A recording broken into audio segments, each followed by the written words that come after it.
तो एक बार फिर हमारे YouTube चैनल में आपका स्वागत है। हम आज कक्षा 10 के अध्याय 2 पोलिनोमियल या बहुपद के महत्वपूर्ण प्रश्नों के बारे में चर्चा करेंगे।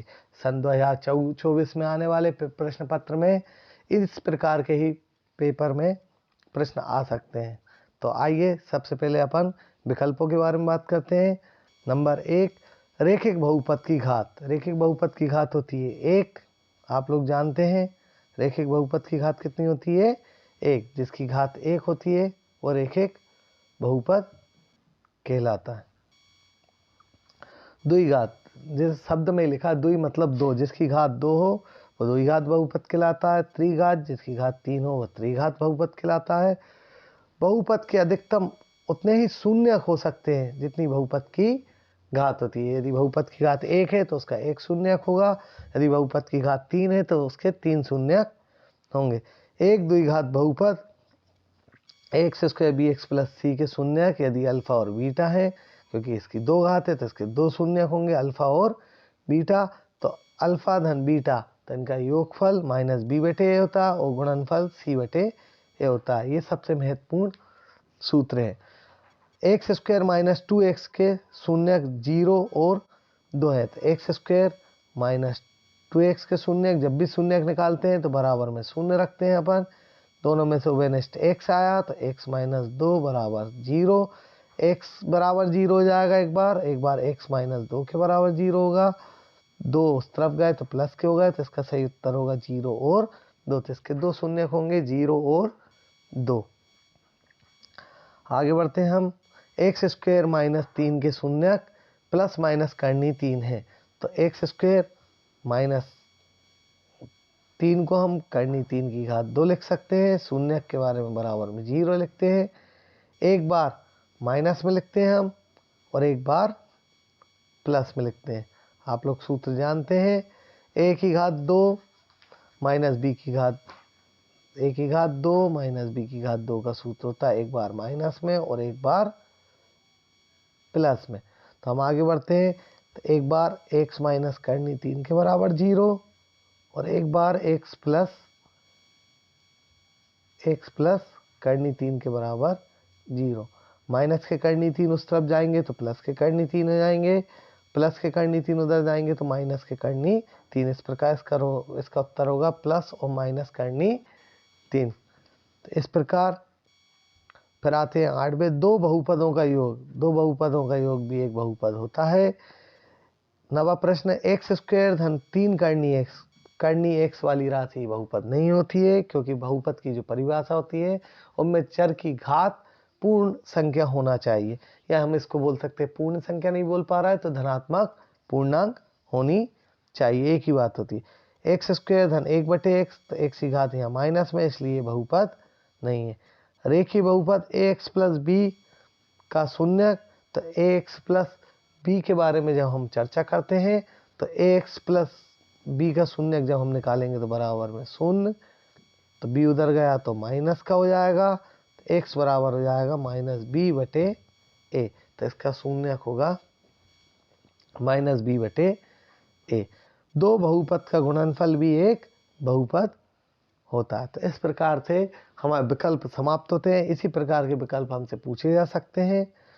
प्रश्न नंबर दूसरा प्रश्न, किसी बहुपद px के लिए y बराबर px का ग्राफ नीचे दिया गया है। px के शून्यकों का मतलब x के शून्यकों की संख्या ज्ञात करना हमको। तो हम देखते हैं कि x अक्ष कितनी जगह पर कटा हुआ है, 3 जगह पर। जितनी जगह कटा होता है उसके शून्यक होते हैं, इसलिए इसके शून्यकों की संख्या हो गई 3।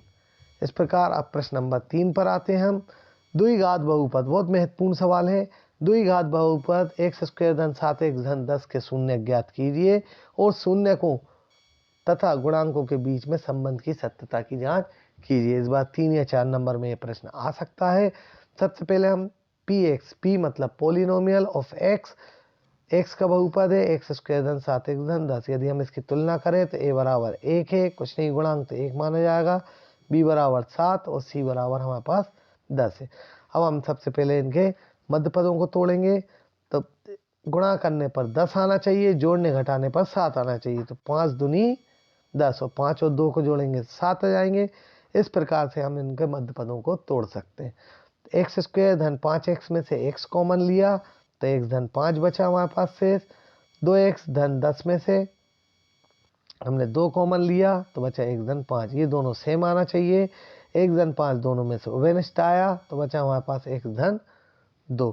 जब भी शून्य की बात होती है तो px के बराबर शून्य होता है, तो एक बार x धन 5 के बराबर शून्य रखेंगे और एक बार x धन 2 के बराबर 0 रखेंगे। तो 5 उस तरफ गए तो माइनस के हो जाएंगे, 2 उस तरफ गए तो ये भी माइनस के हो जाएंगे। इस प्रकार अल्फा हमें मिल गया -5 और बीटा हमको मिल गया -2। अब हम सत्यता की जांच के लिए हम जानते हैं शून्यकों का योगफल अल्फा प्लस बीटा बराबर -b/a तथा इनका गुणनफल c/a होता है। अल्फा का मान हमको -5 दिया हुआ है, बीटा का मान हमको -2 दिया हुआ है। यहाँ रख दिए बराबर माइनस b की जगह हमने मान रख दिए b का, जो हम पहले निकाल चुके थे। b का मान हमारे पास 7 था, है ना, a का 1, c का 10। अब हमने b का मान रखा हमने 7, a का मान रख दिया 1, -5 और -2 मिलके -7 और ये भी -7 आ गए, दोनों बराबर आ गए तो ये सत्य हो गई। इसी प्रकार अल्फा और बीटा का मान रखा हमने -5 और -2 माइनस प्लस के 10। सी का मान हमारे पास 10 है, 10 में 1 का भाग दिए 10, तो ये दोनों बराबर है। इस प्रकार से हम सत्यता की जांच कर सकते हैं। चौथा प्रश्न, एक द्विघात बहुपद ज्ञात कीजिए। तो हमें द्विघात बहुपद बनाए जिनके शून्यकों का योगफल 1/4 और गुणनफल -1 है। हम जानते हैं कि यदि किसी द्विघात बहुपद x square plus bx plus c है तो उनके शून्यक हमने अल्फा और बीटा मान लिए। तो हम जानते हैं इनका योगफल -b/a होता है और गुणनफल c/a होता है। योगफल का मान हमको 1/4 दिया है -b/a, गुणनफल का मान हमको -1 दिया है। हम यहाँ ये देखते हैं कि a इसमें भी है और इसमें भी है, तो a सेम होना चाहिए, एक समान होना चाहिए। a का मान हमने देखा यहाँ 4 है तो यहाँ भी a का मान 4 होना चाहिए। तो 4 का गुणा और 4 का भाग इस तरफ कर देंगे तो 4 एकम 4, 4 एकम 4, तो a का मान हो गया हमारे पास 4। b का मान प्लस माइनस माइनस तो b का मान हो जाएगा -1। c का मान प्लस माइनस माइनस के 4। इस प्रकार से बहुपद हो जाएगा। यहाँ a की जगह हमने 4 रख दिया, b की जगह हमने -1 रख दिया और c की जगह हमने 4 रख दिया। इस प्रकार से बहुपद होगा 4x स्क्वायर -x -4। पांचवा प्रश्न, 4u स्क्वायर प्लस 8u के शून्य ज्ञात कीजिए। तो दोनों में क्या उभयनिष्ठ आ रहा है, 4u कॉमन आ रहा है, तो यहाँ बचा u धन 2। एक बार 4u के बराबर 0 रख देंगे, एक बार u धन 2 के बराबर 0 रख देंगे। 4 गुणा में 0 में चला जाएगा तो u बराबर 0 हो गया, धन के 2 उस तरफ गए तो माइनस के 2। इस प्रकार से हमारे दो शून्य होंगे 0 और -2। बहुपद x स्क्वायर -4x धन 1 के शून्यकों का योग तथा गुणनफल ज्ञात कीजिए। हम जानते हैं a का मान 1 होगा, b का मान -4 होगा, c का मान 1। तुलना करी हमने ax square plus bx plus c से, तो a का 1, b का -4 और c का हम जानते हैं कि योगफल होता है -b/a और गुणनफल होता है c/a। तो b की जगह b का मान रख दिया -4 माइनस प्लस के 4 और c का मान 1 है तो 1, तो योगफल हो गया 4 और गुणनफल हो गया 1। यदि आपको किसी प्रकार की कोई परेशानी आई या आपको इन क्वेश्चन की लिंक चाहिए हो तो नीचे डिस्क्रिप्शन बॉक्स में आपको मिल जाएगी। हमारे चैनल को सब्सक्राइब कीजिए और लाइक कीजिए। धन्यवाद।